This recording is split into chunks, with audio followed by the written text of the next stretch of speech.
if the genocide doesn't stop in Gaza soon, we will complete a year of total Israeli war against the Palestinians in just over a month. Uh, we are already in the second year of the war in Ukraine.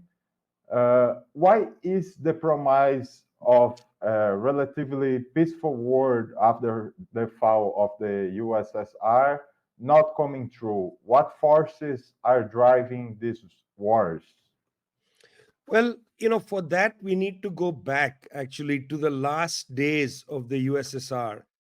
If you may remember that around the time when the USSR went into a crisis, the United States government began a series of conflicts against countries that, in a sense, were being disobedient to the emerging New World Order. In 1989, the United States went in without any warning, without any UN, United Nations resolution, attacked Panama, attacked the presidential palace, sent special forces onto the ground, grabbed the president, Manuel Noriega, and took him to the United States. And now he's sitting in a prison in Florida. That was the first. Look, Manuel Noriega wasn't a saint. In fact, he worked for the US Central Intelligence Agency. He was part of the kind of duplicity regarding the drug war and so on. But still, having been the president of Panama, this kind of violation of sovereignty was extraordinary. And it was the opening because after Panama in 1989, we had an attack on Iraq in 1991. This, of course, leads us to Yugoslavia in 1999, where a country was destroyed, when in fact the possibility of ceasefire occurred and NATO, the North Atlantic Treaty Organization, uninterested, went and bombed Yugoslavia, and by the word of many experts, increased the number of casualties.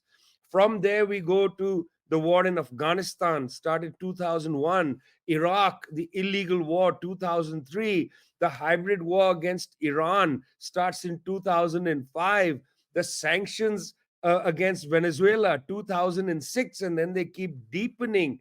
The blockade on Cuba, of course, continues. I mean, we can go around the world and see conflicts and conflictual patterns increase everywhere.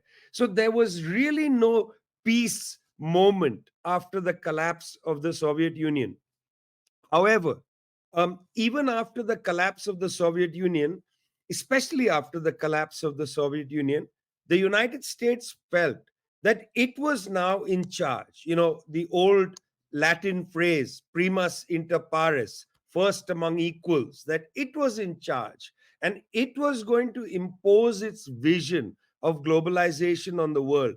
Now, there were some countries that resisted, North Korea, Syria, Libya, Cuba, Venezuela, and so on. United States called these countries rogue states. What makes them rogue? What makes them rogue is that they were not willing to submit themselves to the idea of primus inter pares, the United States being first among equals. And those countries began to be sanctioned and punished and so on for being disobedient. The word disobedient occurring many times in US government reports. It's like a naughty child had to be punished and so on. This continued, right till, let's say, the global financial crisis that opens up the third Great Depression after 2007. From 2007 onwards, United States sees its role in the world beginning to diminish. Other countries appear, India, China, Brazil, and so on, begin to take great strides on the world. During Lula's first administration, for instance, he became a statesman of the world. He was, in a sense, taking up room that the United States had said it's only ours. US Secretary of State, US Department of Defense Secretary, they are the ones that should walk into a meeting and say, I'll broker a deal. But Lula was there in the middle of the negotiations between the Europeans and the Iranians, for instance, almost secured a complete deal. This period after 2007, particularly, when these countries begin to assert themselves, this period is when the United States starts to much more aggressively use its military and its economic force to constrain countries. Now, something like 70% of the developing countries are under US sanctions. It's mind blowing. The Washington Post has done a long story on US sanctions. I mean, it's reached that stage that one of the main papers in the US is worried about sanctions. Marco Rubio, US Senator from Florida, so worried about the impact of sanctions.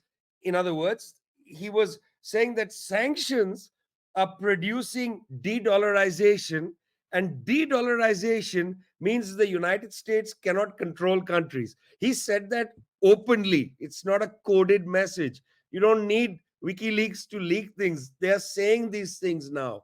And so in this period, we are considering this an era of hyper imperialism, because in this period, the Western leadership and their bourgeoisie has become incredibly decadent. In what sense decay? They don't have any new ideas. They don't know how to develop the world. They can't put together enough resources to build bridges anywhere. And because they've become decadent, narrow, and so on, they produce such pathetic characters to run their countries. Olaf Scholz, Keir Starmer, Kamala Harris. I mean, these are shadows of people that have imagination. They're phantom leaders, not real leaders. And as a consequence of this, these countries are even more dangerous. If you don't have an authentic project for development in the world, you'll use the hammer to try to control countries. So, in my opinion and the opinion of our institute, the war in Ukraine, which the US just will not allow it to end, the war in Gaza, the US just won't allow it to end, have sold Israel over $1 billion of weapons extra since the war began in October. The pressure campaign on China, the potential invasion of Venezuela, all of this stuff is a sign of a decadent Western leadership which has a dangerous capacity to do harm in the world. So that's how I would understand, Pedro, the increase in hostilities in our period. And it's true.